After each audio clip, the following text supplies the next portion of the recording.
Kementerian Kesehatan Indonesia mencatat salah satu pemicu tingginya kasus penderita gangguan jiwa adalah beban hidup yang berat.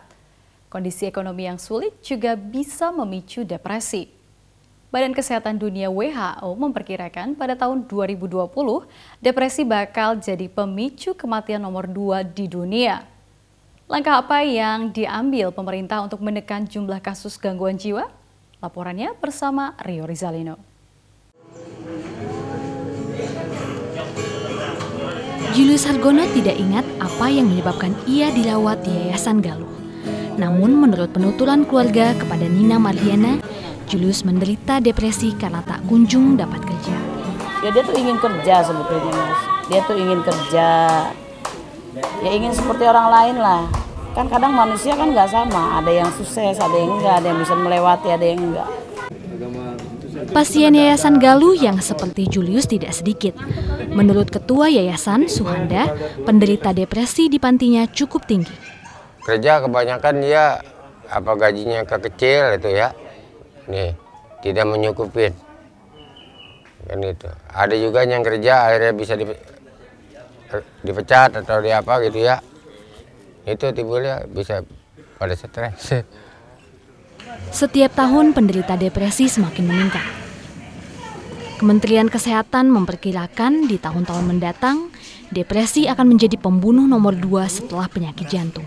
Salah satu gangguan yang paling besar menimbulkan nanti beban ekonomi, beban kesehatan itu adalah depresi. Ya.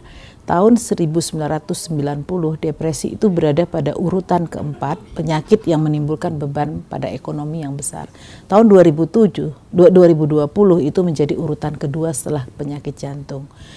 Menurut Eka Viola, kondisi ekonomi dan kemiskinan jadi salah satu faktor pemicu meningkatnya penderita depresi.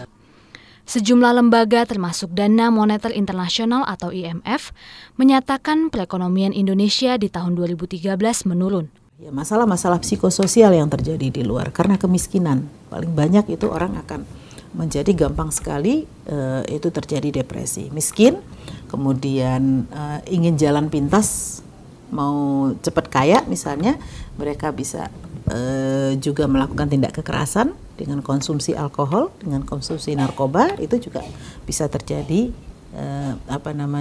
masalah-masalah kejiwaan. Untuk menekan angka penderita depresi di kemudian hari, Kementerian Kesehatan memperluas layanan bagi penderita gangguan kejiwaan hingga ke tingkat kecamatan melalui puskesmas.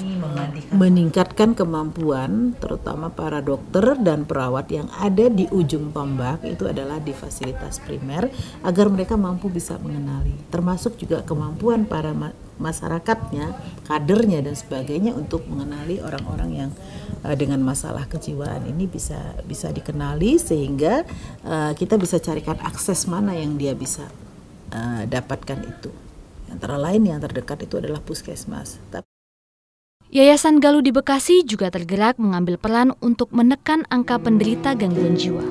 Menurut Nani, salah satunya adalah dengan mencarikan pekerjaan bagi para penderita gangguan kejiwaan yang telah pulih. Jadi kan dari Dinas Sosial Kota sendiri, dari Pemkot Bekasi itu kalau memang sudah ada yang bisa dikaryakan, ya nanti kita akan koordinasi. Jadi sistemnya jejaring orsos antar yayasan lain mungkin atau antar instansi. Sementara Julius Hargono masih berharap bisa menggapai cita-citanya sebagai pemusik. Jadi saya apa aja mau Mas. Dia apa saja saya mau. Pemusik mau. Kalau pemusik kan harus ada modal kan awalnya. Saya kan nggak punya modal, kerja dulu.